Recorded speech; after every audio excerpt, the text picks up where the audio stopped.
Salut à tous, Vision Juste numéro 6.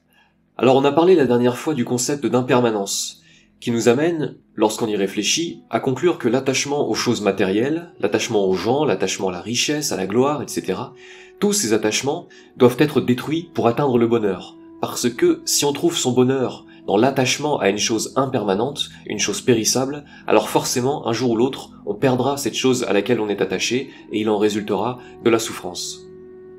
Et parmi les attachements les plus naturels de l'homme, il y a l'attachement au corps, à notre corps physique, qui va de pair avec l'identification au corps. On se considère nous-mêmes comme étant notre corps physique, ce qui à première vue nous semble évident. Parce que si je suis, moi, en ce moment assis sur une chaise devant mon écran d'ordinateur, il ne me viendrait pas à l'esprit de penser que je suis finalement cette chaise, ou bien que je suis l'écran d'ordinateur, ou que je suis la plante verte dans la pièce d'à côté. Moi, je suis le corps physique qui est assis sur la chaise.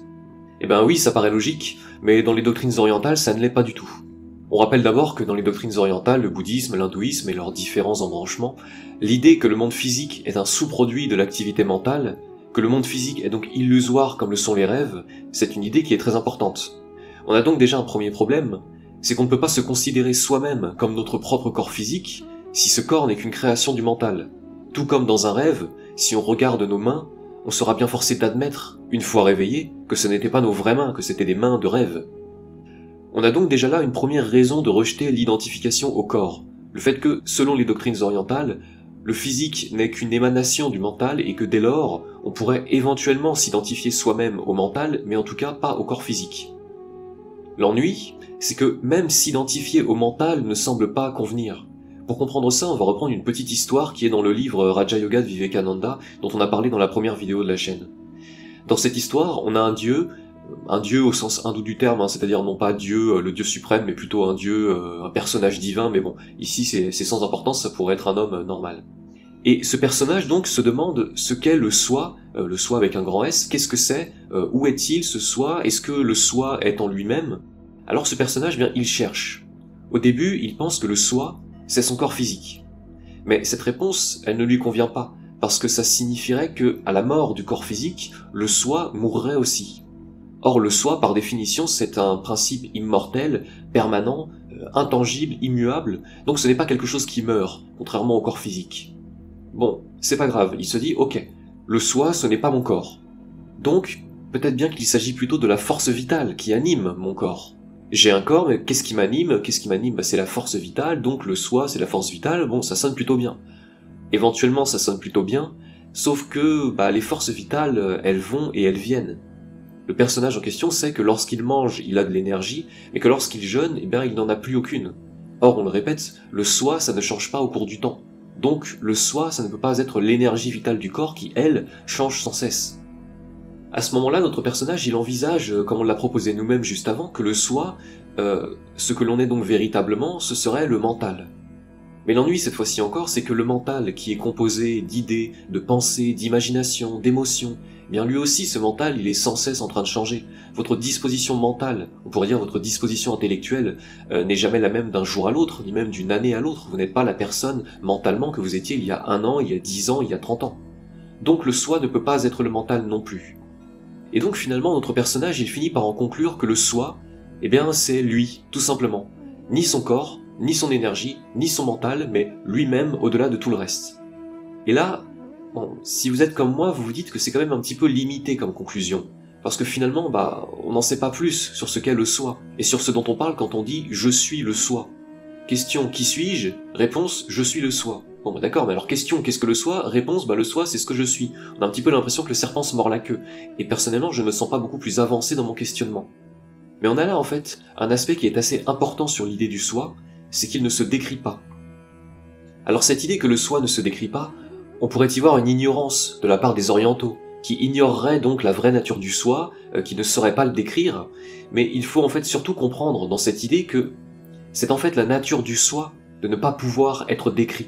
Parce que le soi c'est un concept métaphysique, et que c'est le propre en fait des concepts métaphysiques de ne pas pouvoir être décrit, dans la mesure où décrire ou caractériser une chose, c'est lui attribuer des propriétés, des catégories, des limitations aussi, alors que le soi, lui, est censé transcender toute limitation, toute catégorie. Par nature, le soi est indescriptible parce qu'il transcende toute caractérisation.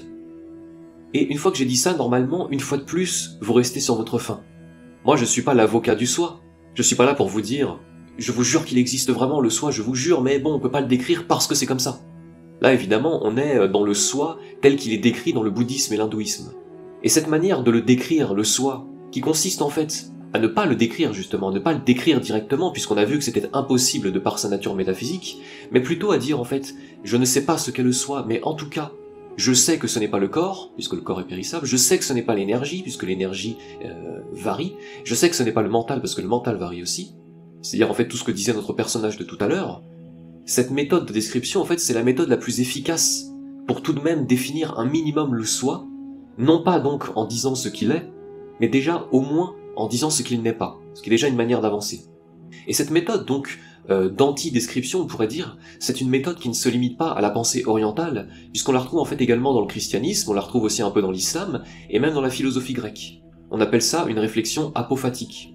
Et une réflexion apophatique, donc, c'est une manière de décrire une chose, non pas en expliquant ce qu'elle est, mais au contraire, en listant ce qu'elle n'est pas.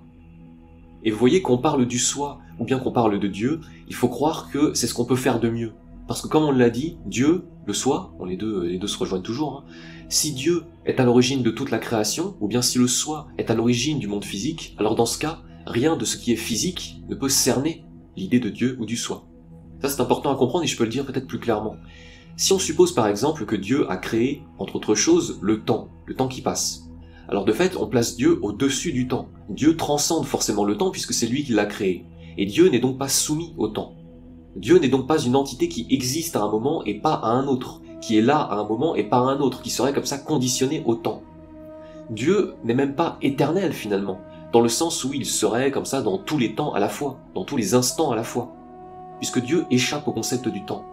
En réalité, dans cette logique, Dieu est intemporel, dans le sens où il n'est pas concerné, il n'est pas assujetti au temps.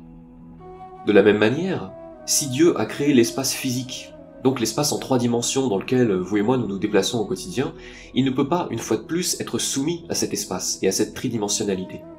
Et on ne peut donc pas considérer que Dieu se limite à certains endroits et pas à d'autres, que Dieu soit ici mais pas là-bas. Et il y a donc cette idée que Dieu n'est pas localisable physiquement, puisqu'il est au-dessus du concept de localisation, du concept de tridimensionnalité. J'avais lu, toujours dans cette idée, une analogie une fois de quelqu'un qui comparait Dieu à un dessinateur de bande dessinée, et qui se demandait finalement, le dessinateur de bande dessinée, dans quelle case de la bande dessinée est-ce qu'il se trouve? À quelle page est-ce qu'il se trouve? Évidemment, dans aucune page, dans aucune case, puisque l'auteur a créé la bande dessinée et que par conséquent, il ne peut pas être dedans. On se fait là en fait la même réflexion pour Dieu qui crée l'univers et qui ne peut donc être décrit ou caractérisé par rien de ce qui appartient à cet univers. Du côté de la philosophie grecque, vous avez même Plotin, et bien Plotin, pas Platon, qui va même encore plus loin dans cette idée puisqu'il dit que puisque Dieu a créé tout ce qui est, puisque Dieu a donc créé le concept d'être, alors Dieu ne peut pas être caractérisé lui-même comme étant quelque chose puisqu'il est à l'origine même du concept d'être. Ce qui nous amène d'ailleurs à une réflexion paradoxale qu'on retrouve dans l'hindouisme, qui est que Dieu existe quand même d'une certaine manière dans la mesure où il a créé des choses, donc il faut bien que cette entité, quoi qu'elle soit, ait une présence, mais que ne pouvant pas être comparé aux choses qui sont, puisque c'est lui qui a créé les choses qui sont, alors Dieu finalement n'est ni être, ni non-être. On essaiera éventuellement un de ces jours de se plonger dans ce discours-là, mais bon, tout ça pour vous dire en tout cas qu'il est admis au sens large, et donc très largement au-delà de l'hindouisme et du bouddhisme, que l'entité suprême, qu'elle soit appelée Dieu ou le soi, soit une chose qui est par essence impossible à caractériser, sinon en dressant la liste de ce qu'elle n'est pas. Et cette méthode apophatique, donc cette méthode d'anti-description, d'anti-caractérisation, on la retrouve dans l'hindouisme, dans le Jnana Yoga, avec une méthode de méditation qu'on appelle Neti Neti. Et Neti Neti, ça se traduit en français comme ni ceci, ni cela. Et cette méthode, donc ni ceci, ni cela, qui est vieille, elle date d'au moins un millénaire, c'est en fait une méthode consistant à regarder partout autour de soi et à réaliser en soi-même « je ne suis ni ceci, ni cela ». Par extension, on pourrait dire « moi qui suis le soi au fond de moi-même, le soi avec un grand S, je ne suis pas ce corps physique, je ne suis pas cette chaise, je ne suis pas cette plante verte, je ne suis ni ceci, ni cela. Je ne suis pas non plus cette émotion, je ne suis pas ce désir, je ne suis rien de tout ça ».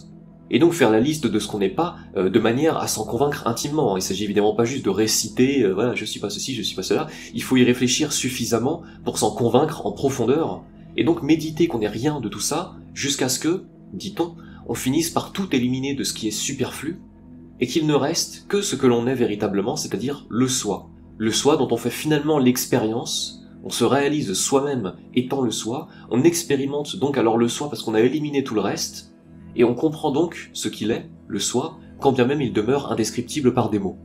Et on retrouve d'ailleurs cette idée, qui est une fois de plus dans plusieurs religions et spiritualités, que finalement l'extase, le nirvana, la réalisation du soi, l'union divine, ce sont des expériences, c'est une expérience indescriptible, une chose qu'il faut vivre pour la comprendre, et qu'on ne peut donc pas raconter ni décrire à ceux qui ne l'auraient pas vécu.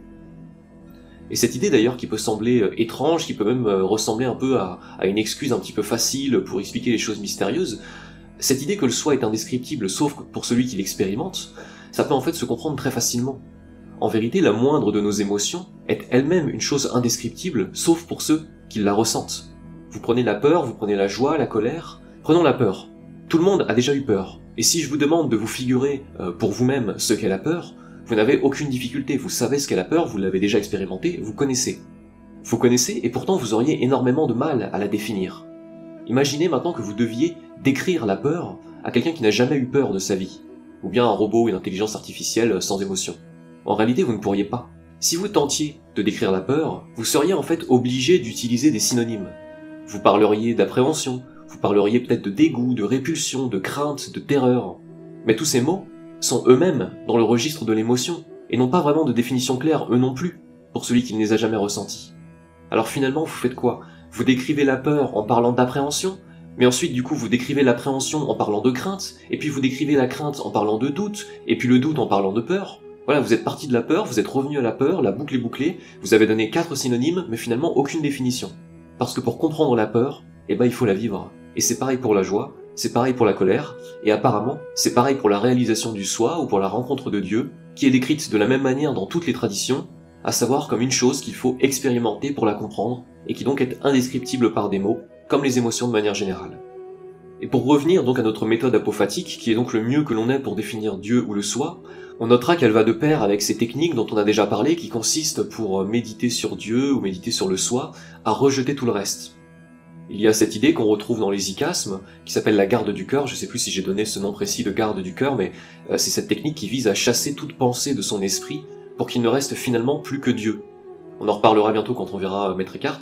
On se souvient aussi du Raja Yoga, dont l'un des exercices consiste à ignorer tous les signaux de nos sens. Donc toute image, tout son, toute pensée, une fois de plus, pour accéder à la vérité du soi. Il y a aussi bien sûr le bouddhisme qui vise à détruire toutes les influences du mental, les préconçus, donc libérer l'esprit de ce qui n'a rien à y faire, et on aura l'occasion de voir encore d'autres préceptes similaires dans d'autres courants de pensée. On a en tout cas toujours cette idée que la vérité avec un grand V, ou le soi, se trouve au-delà de tout le reste, et que chercher qui l'on est soi-même, ou bien qui est Dieu, qu'est-ce que le soi, où se trouve-t-il, c'est une opération d'investigation. D'ailleurs, dans le cadre du Jnana Yoga, la méthode Neti Neti, je ne suis ni ceci ni cela, le terme d'investigation est très souvent employé, et il veut bien dire ce qu'il veut dire. On enquête, on examine ce que l'on est, et en l'occurrence plutôt ce que l'on n'est pas, donc on tire le vrai du faux, et c'est de cette manière, dans le cadre du Jnana Yoga, que l'on détricote finalement l'illusion, fil après fil, jusqu'à ce qu'il ne reste plus que le soi, c'est-à-dire la seule chose réelle, la seule chose permanente, dans un enchevêtrement comme ça d'illusions permanentes qu'on a éliminées une à une. Alors on en restera ici pour aujourd'hui, avec cette idée du soi qui est donc indescriptible de par sa nature métaphysique, ce soi qui, dominant toute la création, ne peut être circonscrit à des concepts humains, mais au contraire, peut être expérimenté par le rejet de tous ces concepts illusoires, tels que l'enseigne le Jnana Yoga, la méthode Neti Neti. Le soi n'est ni ceci, ni cela. Détachez-vous de tout ce qu'il n'est pas, et un jour, il ne restera que lui, il ne restera que le soi, et là vous ne pourrez plus le manquer. Voilà, si cette vidéo vous a plu, n'hésitez pas à la partager pour m'aider à gagner en visibilité, n'hésitez pas à vous abonner à la chaîne ou à me rejoindre sur Twitter. Bonne journée à vous, et à la prochaine.